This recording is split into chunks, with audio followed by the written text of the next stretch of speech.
আজকে আমরা জানবো গড় সম্পর্কে। গড় কী বের করতে হয় সে সম্পর্কে আজকে আমরা জানবো। গড় কাকে বলে সেটা আমরা আজকে বুঝবো।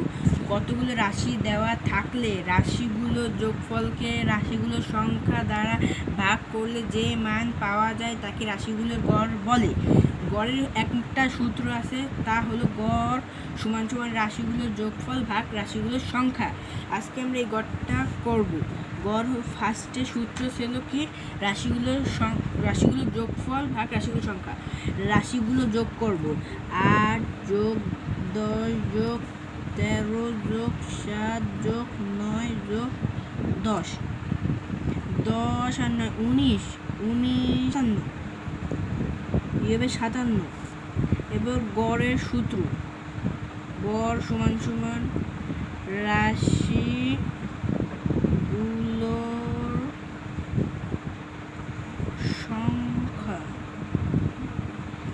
সংখ্যা ভাগ চিহ্ন না দিয়ে আমরা এভাবে দিলে সবচেয়ে সুবিধা হয়, কারণ এই দাগটায় ভাগ চিহ্ন হিসেবে ব্যবহৃত হয়। এবং রাশিগুলোর যোগফল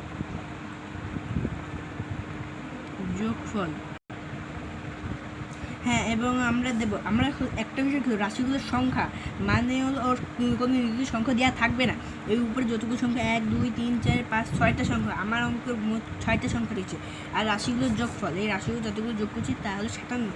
আর 1 2 3 4 5 6, এই 57 দিয়ে 6 ভাগ হবে, 57 ভাগ 6। হ্যাঁ, আমরা এখন পাশে একটু ভাগ করে দিয়েছি। এখন আমরা এই উত্তরটা পাতায় দেব 9.5, এবং এর উত্তর হয়ে যাবে উত্তর 9.5। এরকম রাফে করলেও ভালো দেখায়। রাফে পরীক্ষার খাতায় রাফে করলে রাফে করা যাবে না, অন্য পেজে রাফ খাতায় করা যাবে, বা রাফ লুজ নিলেও হবে।